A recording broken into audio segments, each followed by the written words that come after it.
श्रीपाद श्री वल्लभ चरित्रामृत अध्याय 2 सिद्धयोगाचे दर्शन विचित्रपुरीचा वृत्तांत। श्रीपाद राजम शरणम प्रपद्ये सिद्धयोगाचे दर्शन विचित्रपुरीचा वृत्तांत। श्री मरुत्वमैल या पुण्यस्थळी घडलेल्या रोमहर्षक अनुभवाचे मनन करीत श्रीपाद श्री वल्लभ स्वामींचे स्मरण करीत पुढील प्रवासास प्रारंभ केला। मार्गात अनेक पुण्यात्मांचे थोर संतांचे दर्शन घेत मी मार्गक्रमण करीत होतो। या प्रवासात आश्चर्याची गोष्ट अशी की काही न मागता भोजन मिळत असे। पांड्य देशातील कदंब वनात जाईपर्यंत माझ्या शरीराचे वजन क्रमाक्रमाने कमी होत होते। या प्रांतात अतिजागृत असे शिवलिंग होते। त्याचे मी दर्शन घेतले व विश्रांतीसाठी शिवालयात थोडा वेळ थांबलो। नंतर प्रवास करण्यास सुरुवात केली। मार्गात मला सिद्ध योगींद्र नावाच्या एका महान तपस्व्यांचा आश्रम लागला। मी आश्रमात जाऊन त्या महापुरुषांचे चरणी नतमस्तक झालो। त्यांनी मोठ्या वात्सल्यपूर्ण भावाने माझ्या डोक्यावर हात ठेवला आणि श्रीपाद श्रीवल्लभ दर्शन प्राप्तिरस्तु असा तोंड भरून आशीर्वाद दिला। त्यांच्या चरण स्पर्शाने माझे शरीर कापसाप्रमाणे हलके वाटू लागले होते। ते महायोगी मला म्हणाले, तू दर्शन घेतलेले ते शिवलिंग अत्यंत जागृत आहे। त्याची कथा सुद्धा मोठी रंजक आहे। देवेंद्राने आपल्या सामर्थ्याने अनेक राक्षसांना मारून टाकले, परंतु त्यांच्यातील एक राक्षस पळून गेला व त्याने महादेवाची तपस्या करण्यास सुरुवात केली। तो ध्यानस्थ असताना इंद्राने त्या राक्षसास निर्दयतेने ठार केले। त्याच्या हत्येमुळे इंद्राचे सारे तेज लोप पावले व तो निस्तेज दिसू लागला। या पापाचे क्षालन करण्यासाठी त्याने अनेक तीर्थांचे दर्शन घेतले। पांड्य देशातील कदंब वनात तो आला आणि काय आश्चर्य, तेथील शिवलिंगाच्या प्रभावामुळे तो पूर्वीसारखा कांतिमान तेजस्वी दिसू लागला। त्याला अत्यंत आनंद झाला व त्या क्षेत्राचे महात्म्य जाणून घेण्याची उत्कंठा लागली। इंद्राने ते वन मोठ्या उत्सुकतेने पाहिले तेव्हा त्या दिव्य शिवलिंगाचे दर्शन झाले। मोठ्या भक्तिभावाने त्याने त्याची पूजन अर्चन केले। नंतर त्या स्वयंभू लिंगावर हे सुंदरसे देवालय बांधले। हे इंद्राने प्रतिष्ठापना केलेले शिवलिंग समस्त पापांचे हरण करणारे असून अत्यंत मंगलदायक आहे। पुण्यवंतांनाच श्री दत्तप्रभूंच्या भक्तांना विनासायास याचे दर्शन घडते। मी त्या महायोग्याचे हे वक्तव्य ऐकून अत्यंत रोमांचित झालो होतो। मोठ्या श्रद्धाभावाने त्यांचे चरणकमली मी नमस्कार केला। तेव्हा त्यांनी त्या शिवलिंगाचे पुन्हा एकदा दर्शन घेण्यास सांगितले। मी त्यांच्या आदेशानुसार पुन्हा त्या वनात गेलो। तेथे मला अतिशय सुंदर असे शिवालय दिसले, पण मी पाहिलेले शिव मंदिर हे नव्हतेच। मला हे मंदिर श्री मीनाक्षी सुंदरेश्वराच्या मंदिरासारखे अप्रतिम वाटले। मी मोठ्या श्रद्धेने शिवलिंगाचे दर्शन घेतले व श्री सिद्ध योगींद्राकडे येण्यास निघालो। तेथील परिसर जनसमुदायाने भरलेल्या एका शहरासारखा वाटला। श्री योगींद्राचा आश्रम मात्र सापडला नाही। मी श्रीपाद श्रीवल्लभ स्वामींचे मनात चिंतन करून पुढे प्रवास करण्यास प्रारंभ केला तेव्हा सूर्यास्त होऊन अंधकार चोहीकडे पसरला होता। मी मार्गक्रमण करीतच होतो। माझ्या मागून प्रकाशाचा झोत आल्यासारखे वाटल्याने मी मागे वळून पाहिले। माझ्या मागे 3 शिरे असलेले एक सर्प येत होता। त्याच्या मस्तकावर 3 दिव्यमणी होते। त्यांचाच प्रकाश मला मार्ग दाखवित होता। मी अत्यंत भयभीत झालो होतो। माझ्या हृदयाचे स्पंदन वाढत होते। मी श्रीपाद श्री वल्लभाच्या दिव्य नामाचा उच्चार करीत पुढे चाललो होतो। त्या सर्पाचा उजेड मार्ग प्रदर्शन करीत होता। शेवटी मी कसाबसा श्री सिद्ध योगींद्रांच्या आश्रमात पोचलो। तेव्हा तो दिव्य सर्प व त्याचा प्रकाश तात्काळ अदृश्य झाला। श्री सिद्ध योगींद्रांनी माझे मोठ्या प्रेमाने स्वागत केले व केळीच्या पानात भाजलेले गरम गरम चणे प्रसाद म्हणून दिले। मी ते पोटभर खाल्ले, परंतु माझ्या हृदयातील धडधड कमी झाली नव्हती। तेव्हा त्या दयामूर्ती योगीश्वराने मोठ्या प्रेमभावाने माझ्या धडधडत्या छातीवर हात फिरवला। नंतर तो दिव्य हस्त माझ्या मस्तकावरून फिरवला व माझ्या डोळ्यांनाही प्रेमस्पर्श केला।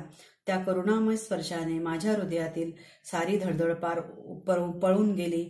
तसेच मनातील वाईट विचार दृष्टसंकल्प बाहेर निघून जात असल्याचे जाणवले। हृदय एक अनामिक आनंदाने भरून गेले। श्री दत्त महिमा। श्रीपाद श्रीवल्लभ स्वामींचा अनुग्रह संपादन करण्यास योग्यता। यावेळी सिद्धयोगी म्हणाले, तू अगोदर दर्शन घेतलेले शिवलिंग आणि त्यानंतर दर्शन घेतलेले श्री सुंदरेश्वराचे मंदिर ही दोन वेगवेगळी देवालये नाहीत. तुला अशा प्रकारचा अनुभव घडवून आणावा अशी श्री दत्तात्रेयांची अनुज्ञा होती, म्हणून तुला अशी वेगवेगळी मंदिरे दाखविली. श्री दत्तांच्या कृपाप्रसादाने काळास मागे नेऊन देवेंद्राने प्रतिस्थापना केलेली मूर्ती, त्यावेळचा परिसर तुला दाखविला. तू पाहिलेली सारी सृष्टी हा एक मायेचा खेळच आहे. सर्व काही चैतन्य स्वरूप आहे. श्री दत्तप्रभूंच्या केवळ संकल्पाने भविष्य वर्तमानामध्ये बदलू शकते. वर्तमान काळ भूतकाळात व भूतकाळ वर्तमानात परावर्तित होऊ शकतो. भूतकाळातील घडलेल्या साऱ्या घटना वर्तमान काळात घडत असल्या व भविष्यकाली घडणाऱ्या साऱ्या घटना श्री दत्तप्रभूंच्या संकल्पानुसार घडतात. एखादी गोष्ट घडणे न घडणे अथवा वेगळ्या प्रकारे घडण्यास श्री दत्तप्रभूंचा संकल्पच कारणीभूत असतो. ज्या संकल्पाने सृष्टीची उत्पत्ती, स्थिती व लय होतो त्या महासंकल्पाचे प्रणेते प्रत्यक्ष श्री दत्तप्रभूच आहेत. तेच सगुण रूपात पिठिकापुरम या क्षेत्री श्रीपाद श्रीवल्लभ या नावाने अवतरले आहेत. तेथील लोकांनी त्यांचे सत्य स्वरूप जाणले नाही, परंतु कुरवपूर येथे मासे पकडणाऱ्या कोळी लोकांनी त्यांच्यावर नितांत श्रद्धा ठेवली व अल्पज्ञ असूनही ते स्वामींच्या कृपाप्रसादाने भवसागर आनंदाने पार करून गेले. श्रीपाद श्रीवल्लभांची कृपा संपादन करण्यासाठी आपल्यातील अहंकार पूर्णपणे नाहीसा झाला पाहिजे. ज्यावेळेस आपले हृदय काम, क्रोध, लोभ, मोह, मद, मत्सर या षडरिपूतून मुक्त होऊन शुद्ध होईल, त्यावेळी स्वामींची कृपा होण्यास मुळीच विलंब लागणार नाही. देवेंद्राने प्रतिष्ठापित केलेले ते शिवलिंग धनंजय नावाच्या एका व्यापाऱ्याने पाहिले. त्याने त्या शिवलिंगाचा महिमा आपल्या देशाचा राजा कुलशेखर पांड्यास सांगितला. ही शिवज्ञाच मानून त्याने त्या मंदिराचा जीर्णोद्धार केला व तेथे एका नगराची स्थापना करून त्याला मधुरानगर असे नाव दिले. कुलशेखर याचा पुत्र मलयध्वज आपल्या पित्याप्रमाणेच ईश्वरभक्त होता. त्याने संतान प्राप्तीसाठी पुत्रकामेष्टी यज्ञ केला होता. त्या यज्ञकुंडातून एक 3 वर्षाची अतिशय लावण्यवती कन्या अवतरित झाली. तिला पाहून राजा व यज्ञ करणारे सारे विप्र ऋषीगण अत्यंत आनंदित झाले. ही कन्या म्हणजेच मीनाक्षी देवी. तिचा विवाह पुढे सुंदरेश्वराबरोबर झाला. या विवाहात प्रत्यक्ष भगवान विष्णूंनी कन्यादान केले होते. लग्न सोहळा अत्यंत थाटामाटाने साजरा झाला होता. शिवाच्या जटेमधून निघालेली वेगवती नदी मथुरा नगरीतून वाहत होती व तिच्या परिसरातील प्रत्येक प्रदेश अत्यंत सुपीक होऊन निसर्गरम्य झाला होता. श्री सिद्धयोगींद्र पुढे म्हणाले, अरे बाबा, सृष्टीमधील प्रत्येक वस्तूमध्ये स्पंदन होत असते. भिन्न भिन्न प्रकारचे स्पंदनामुळे व्यक्तीमध्ये आकर्षण तर काहीमध्ये विकर्षण होते. पुण्यकर्म, उत्तम आचार आणि विचारांनी स्थूल, सूक्ष्म आणि कारणदेहात पुण्यरूपी प्रकंपन होते. पापकर्माने पापरूपी प्रकंपन होते. मनुष्याच्या पुण्याईने पुण्यशील व्यक्तीचा संग अर्थात सत्संगाची प्राप्ती होते. पुण्यस्थलांचे दर्शन घडते. पुण्यकर्मात आसक्ती वाढून पुण्याची वृद्धी होत जाते व पापांचा नाश होतो. या सर्वांचे फलस्वरूप म्हणून श्री दत्तप्रभूंवर भक्ती जडते. अरे बाबा शंकर भट्टा, तुझ्यावर श्रीपाद श्रीवल्लभांची अपार कृपा असल्यामुळेच तू येथे येऊ शकलास. माझ्या सद्भाग्याचे मला आश्चर्यच वाटत होते. श्रीपाद श्रीवल्लभांच्या दर्शनाची तळमळ दर क्षणी वाढत होती. केव्हा एकदा कुरवपुरी जाऊन श्रींच्या चरणी नतमस्तक होईन असे झाले होते. अशा स्थितीलाच मला निद्रा लागली होती. दुसऱ्या दिवशी सकाळी उठलो तर आश्चर्याचा धक्काच बसला. मी एका उंचशा टेकडीवरील पिंपळाच्या झाडाखाली होतो. जवळपास कोणी माणसे नव्हती. मी रात्री ज्या सिद्ध योगींद्राच्या आश्रमात राहिलो होतो तो आश्रम दिसत नव्हता. मला वाटले रात्रभर ज्या आश्रमात राहिलो, श्री सिद्धयोगीच्या वचनामृताचा आस्वाद घेतला, तो एक भ्रम होता की काय असे नाना विकल्प मनात येऊ लागले. तेव्हा मी आपले सामान आवरून घेऊन पुन्हा प्रवास सुरू केला. सकाळी निघालेला दुपार झाली तरी चालतच होतो. थोड्याच वेळात एक लहानसे गाव दिसले. मला अत्यंत भूक लागली होती. मी ब्राह्मणांच्या शिवाय इतर कोणाचे घरी अन्न ग्रहण करीत नसे. त्या गावात एकही ब्राह्मण नव्हता. ते एक गिरिजन लोकांचे गाव होते. त्यांचा मुख्य माझ्याजवळ आला व म्हणाला, आमच्या गावात कोणीही ब्राह्मण नाही. आम्ही तुला फळे व मध देतो, त्याप्रमाणे त्या वृद्ध गृहस्थाने मला फळे व मध आणून दिले. मी ते खाणार एवढ्यात एक कावळा उडत आला आणि माझ्या डोक्यावर येऊन बसला व चोचीने डोक्याची जा करू लागला. मी त्याला हकलण्याचे खूप प्रयत्न केले, परंतु व्यर्थ गेले. तेवढ्यात बाजूस असलेल्या झाडावरून एकदम 4-5 कावळे आले. ते माझ्या हातावर खांद्यावर बसून चोचीने हातापायांना जखमा करू लागले. मी तेथून फळे मध टाकून पळालो. तो वृद्ध गृहस्थ म्हणत होता, मी कोणा सिद्ध पुरुषाची निंदा केली असेल, त्यामुळेच हा कावळ्यांचा त्रास भोगावा लागला. मला आठवले, मी त्या सिद्ध योगींद्राबद्दल मनात शंका घेतली होती. त्याच अपराधाची ही शिक्षा होती. माझे शरीर रक्तबंबाळ झाले होते. मी पळत होतो. कावळे पाठलाग करीत होते. मी श्रीपाद श्रीवल्लभांची मनोमन प्रार्थना केली व या संकटातून सुटका करण्याची विनंती केली. तेव्हा मला समोर एक औदुंबराचे झाड दिसले. मी त्या झाडाखाली विश्रांतीसाठी बसलो. ज्यावेळी मला जाणवले की माझ्या शरीरातून एक प्रकारचा दुर्गंध येत आहे, त्या वासामुळे जवळपास असलेल्या वारुळातून सर्प बाहेर आले आणि दंश करण्यास सुरुवात केली. त्यांच्या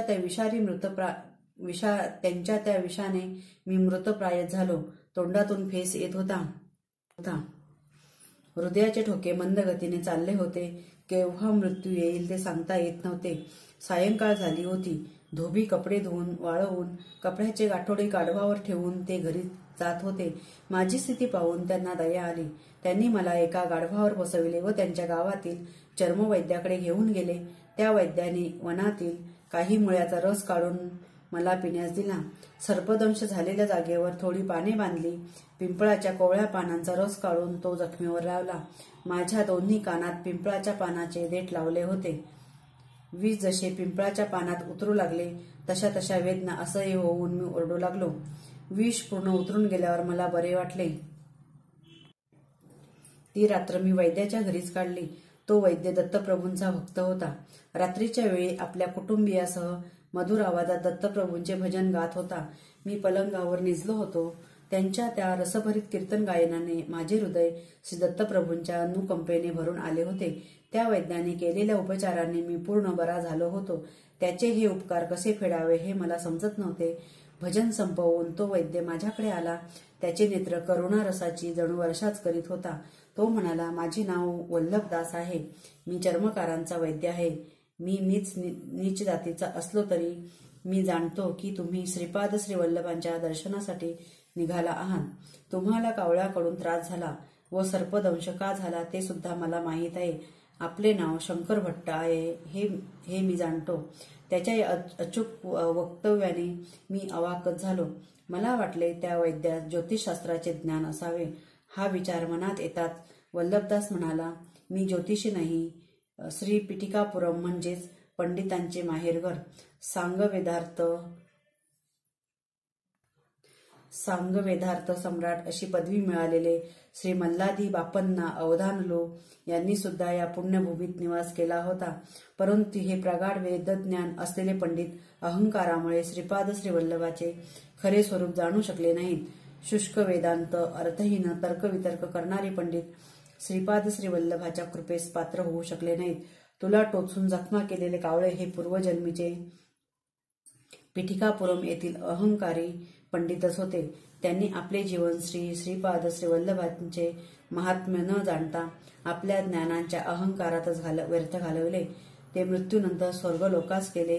तिथे इंद्राने त्यांचा वेदपंडित घनपाठी म्हणून सत्कार केला. परंतु जेव्हा त्यांना भूक लागली व जीव भुकेने व्याकुळ झाला तेव्हा त्यांना खाण्यासाठी कोणी काहीच दिले नाही. इंद्र म्हणाला, तुम्ही पृथ्वीवर असताना दानधर्म केला असता तर एका दाण्यासाठी 1000 दाणे आमच्याकडून मिळाले असते. परंतु तुम्ही कोणाला काही दान दिले नाही, तेव्हा तुम्हाला आम्ही काहीच देऊ शकत नाही. तुम्ही या लोकात स्वच्छेने कितीही काळ राहू शकता, परंतु अन्न पाण्या वाचून इतर स्वर्गसुखे खरोखर शिक्षेसारखी होती. पुढे इंद्र म्हणाला, हे पंडितांनो, तुम्ही पादगई सारख्या पवित्र स्थळी राहून सुद्धा श्रद्धा भक्ती निष्ठेने आपल्या पितरांना पिंडदान केले नाहीत. आई वडिलांचा योग्य तो सन्मान न करता त्यांचा औषध पाण्यासाठी एवढा खर्च झाला, असे कृतज्ञतेचे उद्गार तुम्ही वारंवार काढले आहेत. श्रीपाद श्रीवल्लभांना श्री दत्तप्रभूचे अवतार न मानणे एवढे तुम्ही अंध झालात. श्रीपाद श्रीवल्लभांच्या नामस्मरणाने पवित्र झालेल्या भक्ताचे रक्तप्राशन केल्यावरच तुम्हास उत्तम गती लाभेल. वल्लभदास सारी कहाणी सांगत होता. तो म्हणाला, शंकर भट्टा, हे कावळे ते सर्प पूर्वजन्मीचे अहंकारी पंडित होते. त्यांनी तुझे रक्त चाकले व उत्तम गतीस प्राप्त झाले. वल्लभदास पुढे म्हणाला, ब्राह्मण सत्यनिष्ठ असावा, क्षत्रिय धर्मबद्ध असावा, वैश्यांनी व्यवसाय व्यापार, गायीचे रक्षण, क्रय विक्रय आदी व्यवहार करावे, शूद्राने प्रेमस्वरूप राहून सेवा करावी. भगवंताच्या भक्तीसाठी मात्र वर्ण, जात, कुळ, श्रीमंत गरीब, स्त्री पुरुष असा भेदभाव नसतो. भक्ताचा केवळ प्रेमभाव, श्रद्धा, दृढ विश्वास पाहतो. मानव कोणत्या वर्णात जन्मला तरी त्याने स्वधर्मानुसार कर्म करावे. वल्लभदास पुढे म्हणाला, तू लहान असताना विष्णुमूर्तीचे ध्यान श्लोकाचे पठण करीत होतास. त्यावेळी तू विनोदाने एका श्लोकाचा चूक अर्थ आपल्या मित्रांना सांगत होतास. तो श्लोक असा होता, शुक्लांबरधरं विष्णुं शशिवर्णं चतुर्भुजं प्रसन्नवदनं ध्यायेत सर्व विघ्नोपशांतये. याचा विनोदाने केलेला अर्थ श्री दत्तप्रभूंना आवडला नाही. त्याची शिक्षा म्हणून तुला धोबी लोकांनी गाढवावर बसवून आणले. शेवटी चर्मकारांच्या गावात पोहोचवले. तुझी अशी दुर्गती करण्यामागे श्रीपाद श्रीवल्लभांचा विनोदाबरोबर तुला काही पाठ शिकून तुझ्यातील अहंकार दूर करण्याचा मानस होता. त्या दयाघन श्री गुरु श्रीपाद श्रीवल्लभांची प्रत्यक्षाने आपल्यावर दृष्टी असते, ही गोष्ट ध्यानात असू दे. श्रीवल्लभांच्या हितोपदेशाने मी कृतकृत्य झालो. माझ्यातील ब्राह्मण असल्याचा अहंकार नाहीसा झाला. मी वल्लभदासांचा पाहुणचार स्वीकारला. 2-3 दिवस राहून पुढे चिदंबरला जाण्यास निघालो. चिदंबरला पोचण्याच्या अगोदर विचित्रपूर नावाचे गाव लागले. त्या गावाच्या नावाप्रमाणे राजा हे विचित्र वर्तन करणारा होता. त्या राजास एक मुलगा होता, परंतु तो मुका असल्याने राजा नेहमी उदास असे. त्याला वाटे की ब्राह्मणांनी लोपभूयिष्ठ असा यज्ञ केल्याने त्याचा मुलगा मुका झाला. तो ब्राह्मणांचा अपमान करून त्यांना गाढवावर बसवून त्यांची मिरवणूक काढीत असे. ब्राह्मणांना दान म्हणून राजगिऱ्याची भाजी देत असे. त्या राज्यात ब्राह्मण आपला अहंकार विसरून अगदी दयनीय स्थितीस प्राप्त झाले होते. एकदा एका विद्वान ब्राह्मणास राजाने मूक भाषेवर ग्रंथ लिहिण्याची आज्ञा केली होती. त्या राज्य आज्ञेनुसार ते राजगुरू ब्राह्मण मूक भाषेवर संशोधन करू लागले होते. शंकर भट्ट आणि राजे महाराजांचा संवाद. राजाच्या सैनिकांनी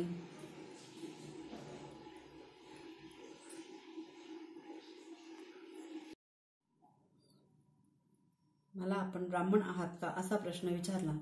मी होकारार्थी मान हलविताच आपण आमच्या महाराजांचे आग्रहाचे आमंत्रण आहे असे म्हणून राजवाड्यात येण्याची विनंती केली.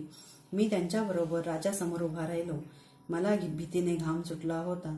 मी तेव्हा मनोमन श्रीपाद वल्लभांची प्रार्थना केली व नामस्मरण करू लागलो.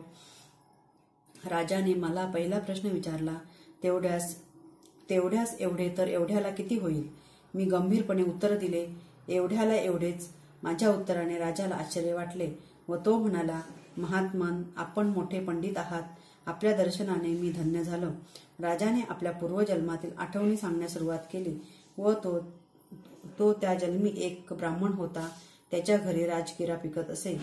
ती भाजी तो सर्वांना मुक्त हस्ताने देत असे.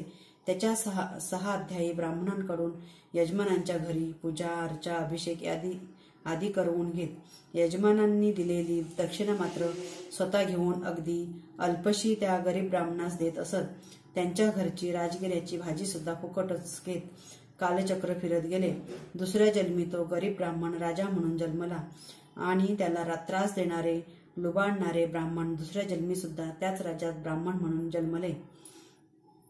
तो राजा पूर्वजन्मीच्या दिलेल्या राजगिरीच्या भाजीच्या दानाच्या कैकपट या जन्मात दान देत होता. त्याला आचाट दानाचे फळ काय मिळेल याचे उत्तर हवे होते. मी राजाला म्हणालो, महाराज, राजगिऱ्याची भाजी कितीही दान केली तरी तिच्या 100 पटीने तीच भाजी आपणास मिळेल. सध्याच्या परिस्थितीत रत्न, मणी, सोने आदी दान करणे तुझ्या हिताचे आहे. माझ्या उत्तराने राजास आनंद झाला. आता दुसरा प्रश्न मूक भाषेचा होता. राजगुरूंनी माझी परीक्षा घेण्यासाठी आपली 2 बोटे दाखवून 1 का 2 असे खुणेने विचारले. त्यांनी मला एकटाच आलास का सोबत कोणी आले आहे असा प्रश्न वाटून मी एकटाच आलो असे दर्शविण्यास एकच बोट खुणीने उत्तर दिले. त्यानंतर त्यांनी तिन्ही बोटे दाखवली. 3 संख्या पाहताच मला दत्तात्रेयांची त्रैमूर्ती आठवली. तुम्ही दत्तभक्त आहात का असा प्रश्न वाटला. मी भक्ती ही गुप्त असावी असे जाणून हाताची मूठ बंद करून दाखवली व भक्ती हा विषय अंतरंगाचा आहे असे सांगितले. नंतर राजगुरूंनी गोड पदार्थांचा मिठाईचा भंडारच मला देत असल्याची खूण म्हणून तसे हातवारे केले, परंतु मी हाताने ते नाकारले व माझ्याजवळ असलेले पोहे फुरचुंडीतून काढून त्यांना दिले. मला गोड पदार्थापेक्षा पोहे जास्त आवडतात. तुम्ही सुद्धा यांची चव पाहू शकता असा माझा भाव होता. माझ्या उत्तराने राजगुरू अतिप्रसन्न झाले आणि राजास म्हणाले, राजा हा फार मोठा पंडित आहे. मुक्यांच्या भाषेत सुद्धा मोठा पंडित आहे. 2 परीक्षांमध्ये तर मी सफल झालो होतो. आता 3री परीक्षा डोळ्यासमोर भेडसावत होती. राजगुरूंनी सांगितले, चमक मधील श्लोक वाचून त्याचा अर्थ सांगावा. मी श्रीपाद श्री वल्लभांचे मनोमन स्मरण करीत एक श्लोक वाचला व त्याचा अर्थ सभेस समजावून सांगितला. मी सांगितलेला अर्थ असा होता, एका चमे म्हणजे 1, तिसरे चमे म्हणजे एकाला 3 जोडले असता 4 होतात व त्यांचे वर्गमूळ 2 येते. पंचचमे म्हणजे 4त 5 मिसळण्यात 9 होतात, त्याचे वर्गमूळ 3 येते. सप्तचमे वर आलेल्या 9 मध्ये 7 मिसळल्यास 16 येतात व त्याचा वर्गमूळ 4 येतो. नवचमे म्हणजे वरील 16 संख्येत 9 मिसळले असता 25 येतात व त्याचा वर्गमूळ 5 येतो. एकादशचमे म्हणजे वरील 25 मध्ये 11 मिसळल्यास 36 येतात व त्याचे वर्गमूळ 6 येते.